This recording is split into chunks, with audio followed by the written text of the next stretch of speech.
All human beings born on this earth someday pass away. During their life, most of them credit themselves with success, achievements, and recognition. But over the years, their events of success gradually fade away from public memory. Here, we are not talking about high-profile political leaders or social reformers, but of a common man who, with diligence and dedication, honesty and integrity, achieved success in his career paths, social and educational pursuits, and thereby enriched the life and culture of the community. Such persons are in fact heroes of the society, who go away perhaps unnoticed and forgotten. The community owes a debt, which in a way can be repaid by reinforcing his memory.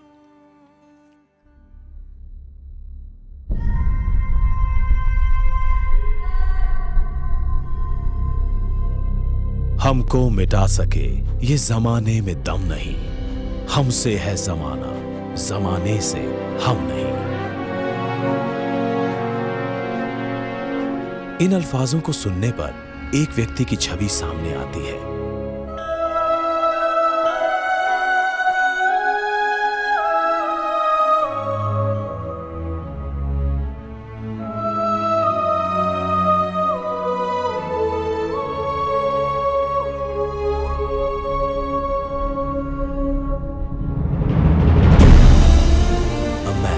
For all seasons.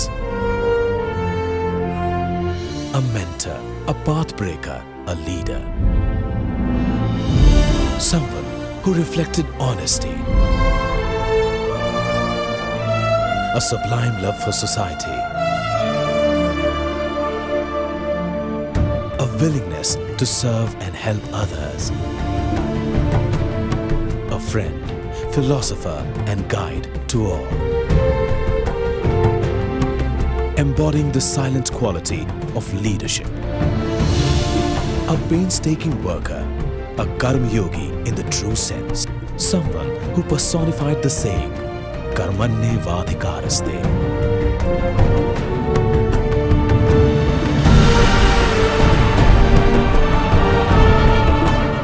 Late Shri Dhanesh Prasad. जिनका जीवन उपलब्धियों, सफलताओं और innovation से भरपूर था।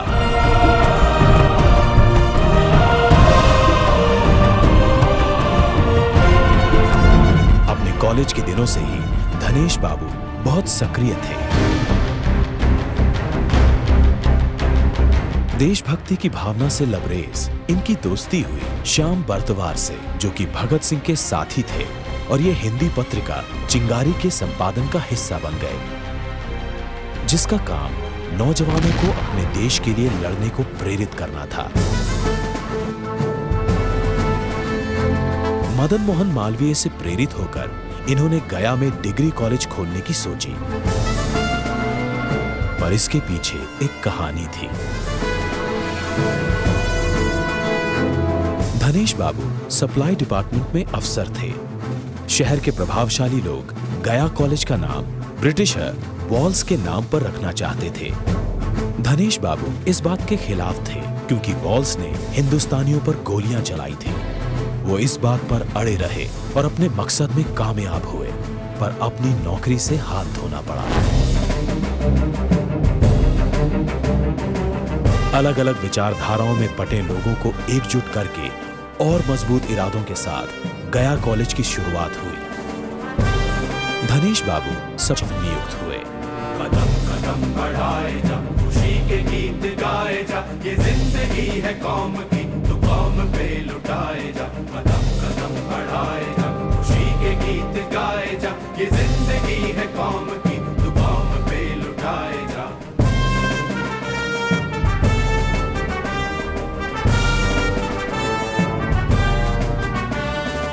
वे एक सामाजिक कार्यकर्ता, एक प्रशासनिक व्यक्ति के रूप में हमारे सामने आए थे। हमारा संबंध उनसे हुआ था। जबकि मैंने 1958 में गया कॉलेज में काम शुरू किया था। गया कॉलेज के मैनेजिंग कमेटी के भी सदस्य थे। आज इस नाते मैं उनसे परिचित हुई, उनके घर पर भी गई और मैं उनकी सहृदयता और उनकी सहनशीलता, उनकी दूरदर्शिता से बहुत ही प्रभावित हुई। वे गुणों के खान थे। उस दृष्टि से उन्हें युग पुरुष भी कहा जा सकता है, विशेष रूप से गया शहर के लिए। लेकिन केवल गया शहर के लिए ही नहीं, समाज के लिए, पूरे भारत के समाज के लिए भी उन्होंने बहुत ही दिशा निर्देश का काम किया। उस समय शुरू में गया में शिक्षण संस्थानों की करीब नहीं थी, केवल एक महिला गर्ल्स कॉलेज थी। उन लोगों ने मिल करके, धनेश बाबू के सहयोग से, उनके प्रेरणा से सब लोगों ने मिल करके एक कॉलेज, एक नहीं 2 कॉलेज स्थापित किया। उस कॉलेज जिसे गया कॉलेज, गया का नाम दिया गया था उस समय, वह अभी भी है और एक विश्वविद्यालय के रूप में विकसित हो रहा है। फिर अपनी उपलब्धियों और ख्याति के कारण गया कॉलेज मगध यूनिवर्सिटी को सौंप दिया गया। He was a visionary, plan कर सकते थे पब्लिक इंटरेस्ट में कोई भी चीज़ और उसका एग्जीक्यूशन कर सकते थे। He was never a student of psychology, लेकिन वो किस तरीके से पब्लिक इंटरेस्ट में लोगों को मोड़ सकते हैं, इसका उदाहरण गया कॉलेज की इस प्रेजेंट बिल्डिंग के संबंध ही में कहा जा सकता है। उनके ईमानदारी, उनकी कर्तव्यनिष्ठा, मेहनत, परिश्रम, इसी का फल है कि आज गया कॉलेज मगध विश्वविद्यालय का एक अंगीभूत कॉलेज हुआ। और जितने दिन तक वो रहे एफिलिएटेड स्टेज में, उन्होंने बड़े ही लगन से और ईमानदारी से उन्होंने काम किया और शिक्षा के स्तर को ऊंचा रखने में, बनाए रखने में उनका बड़ा योगदान रहा। से मेरा बहुत निकट का संबंध था और उनके साथ उनके मेडिकल कॉलेज में मेरे सहयोगी के रूप में उन्होंने योगदान दिया, सुझाव दिए, बहुत महत्वपूर्ण सुझाव दिए और लोग आज भी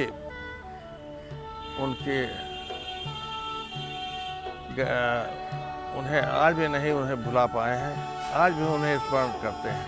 इनके जीवन के इंद्रधनुष में एक और रंग था, रोटरी क्लब ऑफ गया, जिसे इन्होंने स्थापित किया और फाउंडर सेक्रेटरी बने।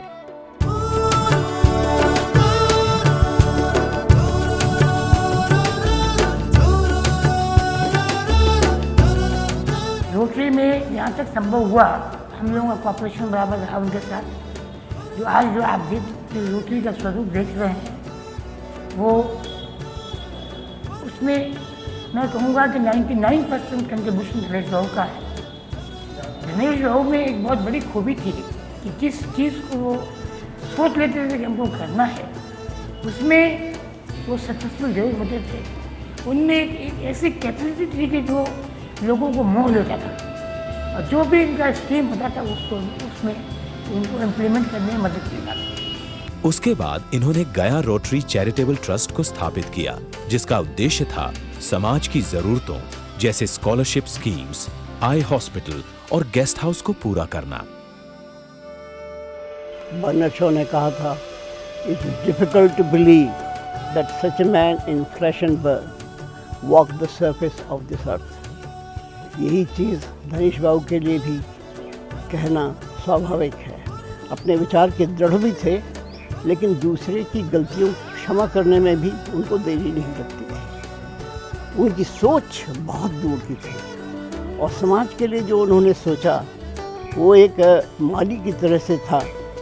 जो माली पेड़ तो लगाता है, लेकिन वो खुद कभी ये नहीं सोचता कि उसके फल वो खुद खाए।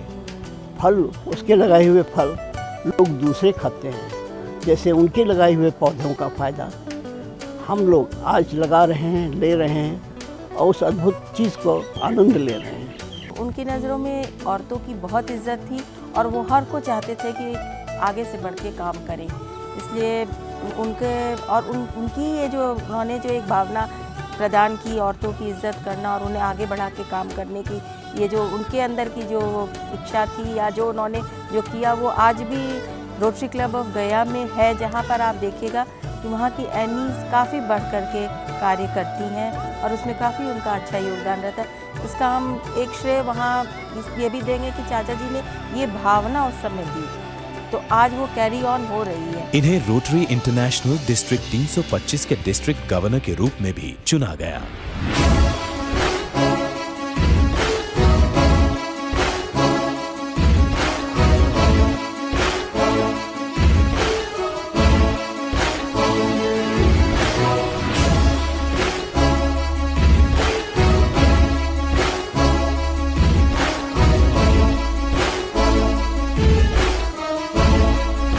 इनका बच्चों के प्रति अनुराग और सद्भाव शिशु भारती के रूप में सामने आया, जो ऐसा विद्यालय था जिसे बच्चों की बुनियादी जरूरतों को पूरा करने के लिए बनाया गया।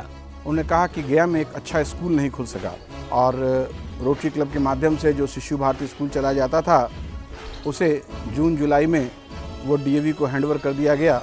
डीएवी ट्रस्ट से मुलाकात करके धनेश बाबू ने स्कूल मैनेजमेंट को ट्रांसफर कर दिया। Shishu Bharati Rotary DAV public school बन गया।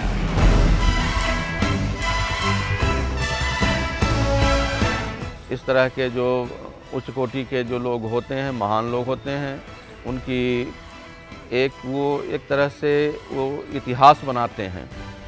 उनका जो भी किया हुआ होता है एक इतिहास बन करके आगे लोगों के लिए एक मार्गदर्शन का काम करता है और मैं समझता हूँ कि ऐसा ही कार्य उन्होंने किया है।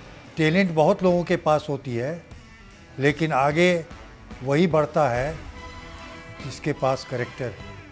और सबसे बड़ी बात जो उनमें थी, समाज के किसी वर्ग के कोई भी गरीब हो अमीर हो, जिसे भी कोई मदद की ज़रूरत होती थी वो आदरणीय धनेश बाबू को याद करता। क्षमता थी कि वो जिस काम को हाथ में लेते थे उसे इतनी आगे तक पहुंचा देते थे कि सभी लोग कहते थे कि ये जरूर दिनेश बाबू की वजह से हुआ। ऐसे बहुत कम लोग होते हैं। इनकी निस्वार्थ सेवाओं और देशभक्ति की भावना को देखते हुए जयप्रकाश नारायण ने इनका नाम district convener of the Janata party के रूप में प्रस्तावित किया। मुझे याद है कि 1977 में जब राजनीतिक दल टूट करके पार्टी बनी, बाबूजी को गया डिस्ट्रिक्ट जनता पार्टी का कन्वीनर बनाया गया। आम लोगों में धारणा बनी कि शायद वह विधायक के लिए हों, प्रत्याशी हो सकते हैं, लेकिन उन्होंने कभी भी राजनीति में सक्रिय भूमिका न निभाते हुए इस बात को ठाना कि राजनीति को सुधारने के लिए मैं आया हूँ, राजनीति में सक्रिय भूमिका निभाने के लिए नहीं आया हूँ। और यही लेकर के वो आगे चले। इसलिए सभी राजनीतिक दल, सभी वर्ग समाज के उनको काफ़ी इज्जत से देखते थे। धनेश बाबू ने इस बात का ध्यान रखा कि वे अपनी व्यस्तताओं के बावजूद अपने परिवार को वक्त दे सकें। इनका अपने परिवार के प्रति स्नेह और समर्पण अपने आप में एक मिसाल था।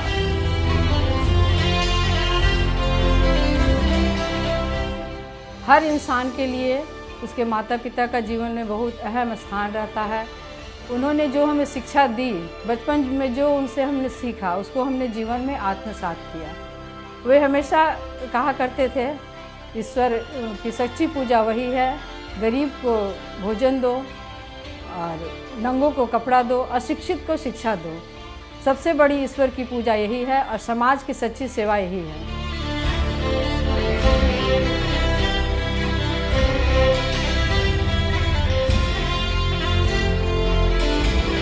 एक पारंपरिक परिवार से आने के बावजूद इन्होंने स्त्री शक्ति को प्रोत्साहित किया और अपनी पत्नी को उनके अंदर छुपी प्रतिभा से अवगत करवाया।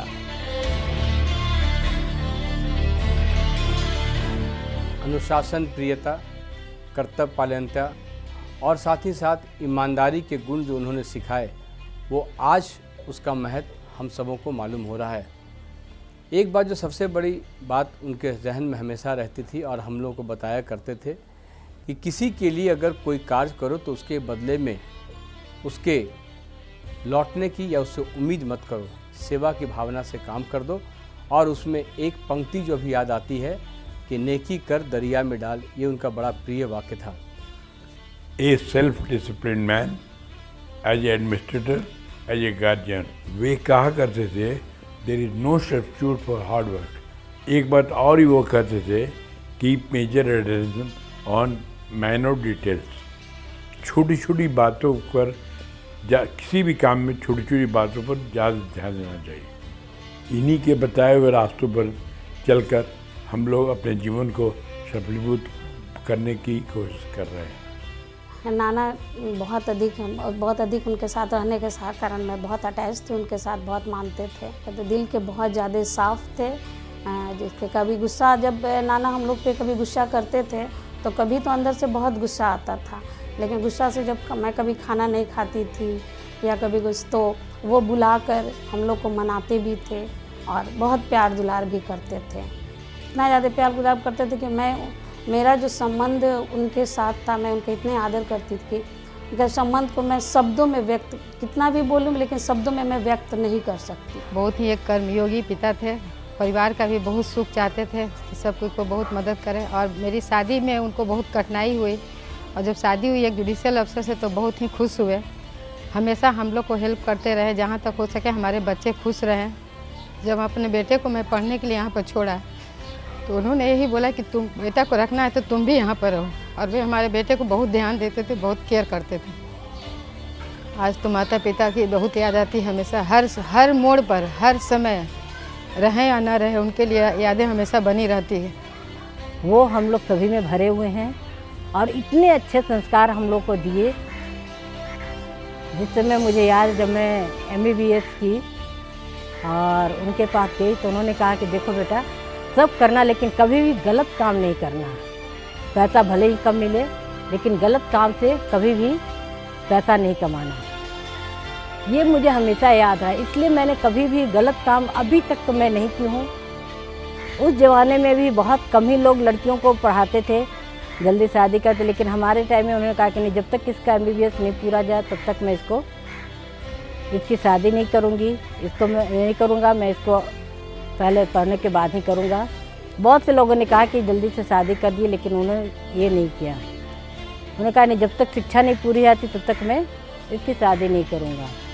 मैं चाहती हूँ कि उनकी याद में, जब तक हमारे इस शरीर में मैं रहूँ तब तक उनकी याद में हमेशा ही उनके भी दिखाए हुए कर्मों पे चलती रहूँ और आगे भी लोगों का मार्गदर्शन करती रहूँ, जिससे कि कोई ये कहे कि हाँ देखो कैसे अच्छे संस्कार इनके मिले हैं। मुझे याद है कि 1990 के जनवरी में मैं जब उनके साथ ऑफिस में काम कर रहा था तो उन्होंने कहा था, जबकि उस समय उनका स्वास्थ्य बिल्कुल अच्छा था, कि मैं 1990 पार नहीं कर पाऊंगा। हमने कहा बाबूजी आप ऐसा क्यों कह रहे हैं? तो कहे कि नहीं, मैं जानता हूँ।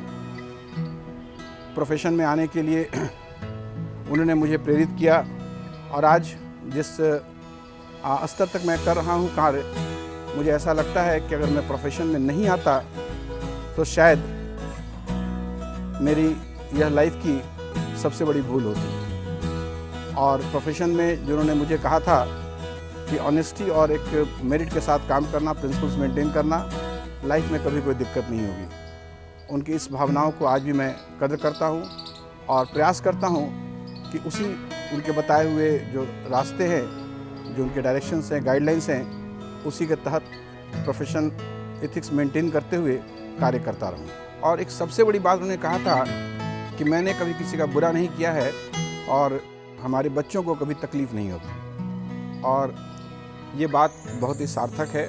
सबसे बड़ी बात बाबूजी के बारे में, सबसे बड़ी खासियत कि उनके मुंह से कभी ये आवाज़ नहीं आती थी कि बहुत थक गए, परेशान हैं या बहुत काम करना है।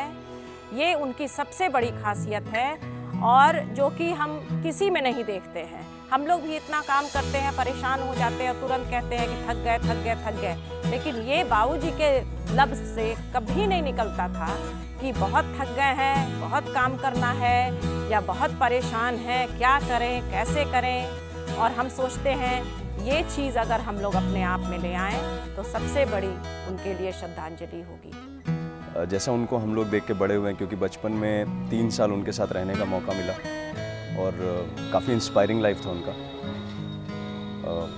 ट्रूली किंग लाइफ जो किंग साइज जीते हैं जो लोग, नाना जी उनमें से थे। वर्क हार्ड और पार्टी हार्डर, ये मैंने उनसे सीखा है। हमेशा ये स्ट्रेस दे देते कि कभी भी टाइम वेस्ट नहीं करना चाहिए और टाइम यूटिलाइज करना चाहिए, हार्ड वर्क करनी चाहिए। पर ऐसा भी नहीं कि लाइफ सिंपल होनी चाहिए, लाइफ में सेलिब्रेशन होना चाहिए, पार्टीज़ होनी चाहिए। That's what I have learned from him and I tend to imply to my life.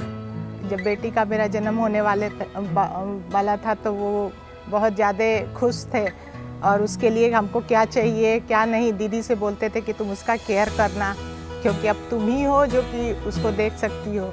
हम लोग दोनों मतलब जिठानी और देवरानी में बहुत अच्छे से हम लोग को समझाते थे कि कैसे रहना है। आज भी उन्हीं के चलते हम लोग बहुत अच्छे से आपस में रहते हैं, अलग अलग भी हैं फिर भी हम लोग बहुत अच्छे से रह रहे हैं। नाना जी के बारे में काफ़ी फेंट मेमोरीज है मेरी तो, लेकिन जितना याद है I definitely remember he was a very loving and caring type of a person and yet had a very dominant and very dynamic personality in the society. I think he had a lot of virtues and there's lot of things which can be learned from his life, and I think I'll consider myself lucky even when I can have half the virtues that great person had. दादाजी के साथ experience तो बहुत कम रहा, 4 साल के थे, मगर जितना भी सुने हैं या मेरी फेंट मेमोरीज़ हैं दादाजी के बारे में बहुत अच्छी हैं, बहुत प्यारी हैं। दादाजी अभी भी हमारे बीच हैं। पापा चाचा में उनका इन्फ्लुएंस दिखता है, नेचर दिखता है। बहुत अच्छा लगता है ये सोच के कि उनकी इतनी बड़ी फैमिली आज के दिन में भी इतनी यूनाइटेड, इतना अपनापन है सब में। It must have been some goodness in him that has come along all the way through generations, and it really feels proud to be a member of such a huge and renowned family. भाई बाबूजी फिर मेरे बारे में अच्छी बर्ताव रखते थे, ऐसा बात नहीं है, बेटी बहन की तरह मानते थे। अब मेरे बच्चा भी कहूँ जाता था भला बड़ा तो कहते थे कि नहीं कहीं नहीं जाने दीजिए, अनिल सुनी लेहे पर रहेगा। जब उनको डेट के समय सुनी बम्बई भाग गया तो बोले कि जब अनिल आएगा तो उसको शादी करिएगा मेरे डेरा से, उन्हीं के डेरा से मैं शादी की है। He was a great dynamic personality, dynamic in his thoughts, ideas, principles. एक बहुत स्पेशल चीज़ जो उनके बारे में मुझे पता चली कि when I was born he was very ill, but वो complete अपने सेंस में थे। जब उन्हें पता चला then he said शीलू की बहन नीलू आई है। That is how I got my name. That is very special to me. Unfortunate enough कि मैं ज़्यादा टाइम उनके साथ नहीं रह पाई, just 2 months, a matter of 2 months, but at the same time lucky enough कि उनकी लाइफ टाइम में मैंने जन्म लिया। उनका कॉन्फिडेंस बहुत था और जो उनके जीवन का अप्रोच था वो बहुत अच्छा था। मैंने एक बार उससे प्रश्न किया था कि उनको पटना हाई कोर्ट का चीफ जस्टिस का ऑफ़र आया था, लेकिन जब मैंने उनसे पूछा कि आप कब ज्वाइन कर रहे हैं तो उनका ये रिप्लाई था कि टर्म पूरा होने के बाद मैं फिर बेकार हो जाऊंगा, इसलिए जो जॉब में मैं अभी हूँ अपने बच्चों के पास मैं उसको प्रेफर करूँगा। उसने वो जॉब को छोड़ दिया, ये बात मेरे सामने हुई थी।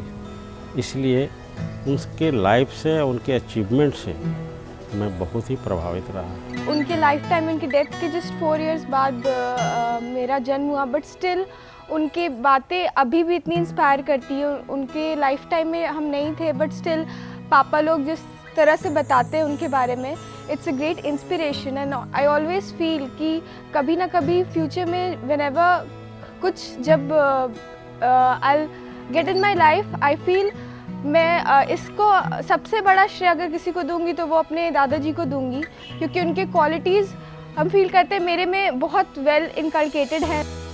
जो उन्होंने चाहा, अगर कहा जाए चंद लफ्ज़ों में कि बहुत ही कम समय में एक शख्स जो फर्श से अर्श तक गया, काफ़ी उतार चढ़ाव जीवन को उन्होंने देखा। जैसा कि हमने सुना है, जो चीज़ हमने देखा अपने याददाश्त जब से मुझसे है, जो चीज़ हमने देखा उनमें एक सही अभिभावक, एक सही मार्गदर्शक आज भी हम लोगों के बहुत प्रेरणा स्रोत हैं।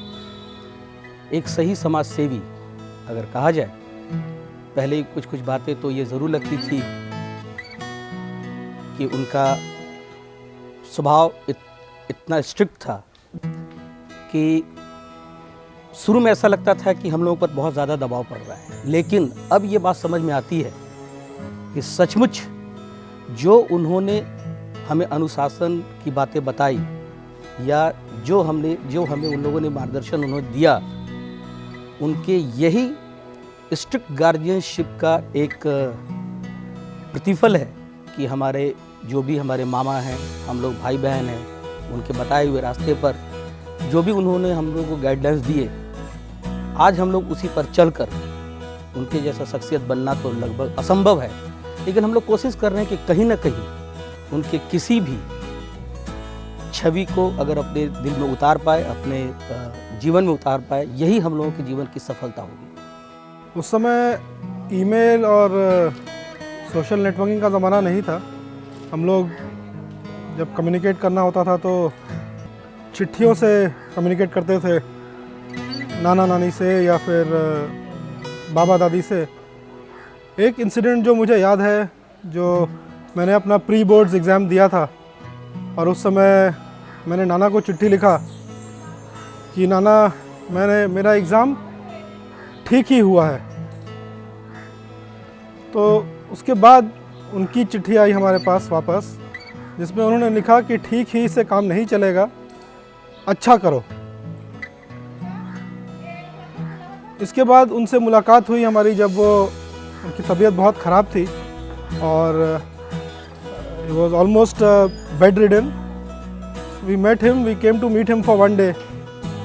और उस समय उन्होंने, जब मैंने उनको अपना रिज़ल्ट बताया कि मैंने 10th के एग्ज़ाम में अच्छा किया है, तो फिर उन्होंने कहा अच्छा से काम नहीं चलेगा, बहुत अच्छा करना होगा। और ये कंटिन्यूअस इम्प्रूवमेंट और काइज़ान और एक्सेलेंस की बात जो हम लोग आज के प्रोफेशनल लाइफ में, जो हम लोग को अपने बॉस से या अपने ट्रेनिंग सेशंस में या कॉलेजेस में हम लोग को बताई जाती है कि कंटिन्यूअस इम्प्रूवमेंट करना है अपने लाइफ में, ये हम लोग 20 साल 30 साल पहले अपने नाना से सीखते हुए आ रहे हैं। 1978 से 1989 तक नाना के साथ रहे और मैं अपना टॉर्च बियरर उन्हीं को मानता हूँ, वही हमारे पथ प्रदर्शक हैं। आज मैं जो भी हूँ, जहाँ पर हूँ, उसमें जितना श्रेय मैं अपने माता पिता को दूंगा, उतना ही श्रेय हमारे नाना को भी जाता है। और उनके बारे में सब लोगों ने बहुत कुछ कहा। अब उनके बारे में मैं क्या कहूँ, कुछ भी कहूँगा वो कम होगा, लेकिन मैं भगवान का बहुत शुक्रगुजार हूँ कि मुझे इस तरह के नाना जी मिले और उन्हीं के दिखाए हुए रास्ते पर हम भरसक प्रयास करते हैं कि हम लोग चलें। जो उनकी सबसे बड़ी खासियत हमें जो लगी कि वो अपने काम के प्रति बहुत ही ईमानदार थे। गुरु रे कहा, कबीरे कहा, कलाधरो रे कहा, अद्भुत यत्र सभायाम गुरुवः कवयः कलाधराः सर्वे। यह जो आज एक बहुत बड़ा जो संगम होने जा रहा है, ये एक दिव्यमान, जो अलौकिक, जो अद्भुत, जो एक व्यक्तित्व वाले महान आत्मा ये अब नहीं रही इस दुनिया में, उनका आज जो है से दिवंगत आत्मा की शांति के लिए ज्ञात श्राद्ध जो मनाया जा रहा है, इसमें हम सभी लोग हर्षोल्लास के साथ उपस्थित हैं। इस घर से, चाचा जी से बिल्कुल एक व्यक्तिगत संबंध रहा है, पारिवारिक संबंध, घरेलू संबंध रहा है मेरा। यहाँ हमारे दादाजी, पिताजी और मैं भी इस घर में एकदम अब भैया लोग के साथ एक छोटे भाई के रूप में रहा हूँ। और चाचा जी के विषय में क्या कहना, मेरे जो भी अध्ययन हुआ यहीं गया में ही हुआ, गया में ही मेरे अध्ययन क्षेत्र रहा, कर्म भूमि भी है। और इन्होंने मुझे बाल्यकाल से ही पुत्रवत स्नेह दिया और इस घर से मैं शुरू से जुड़ा रहा। अध्ययन में भी उन्होंने मेरा सहयोग किया और पुनर्स्थापन, चाहे रोजगार के क्षेत्र में, प्रत्येक क्षेत्र में उनका एक पारिवारिक और एक अनूठा मेरे ऊपर जो उनका स्नेह रहा वो अलौकिक रहा, मैं उसे कभी नहीं भूल सकता हूँ। वो एक बहुत बड़े आदमी थे। उनका देहांत मेरे जन्म के पहले हो गया, पर लोगों से उनकी बहुत तारीफ़ सुनी है। लोग कहते हैं कि वो हमेशा दूसरों की मदद करते थे, सेल्फलेस सर्विस। वो एक एथिकल लॉयर थे। इतने बड़े होते हुए भी उन्होंने हमेशा अपने काम की, अपने प्रोफेशन की गरिमा बनाए रखी।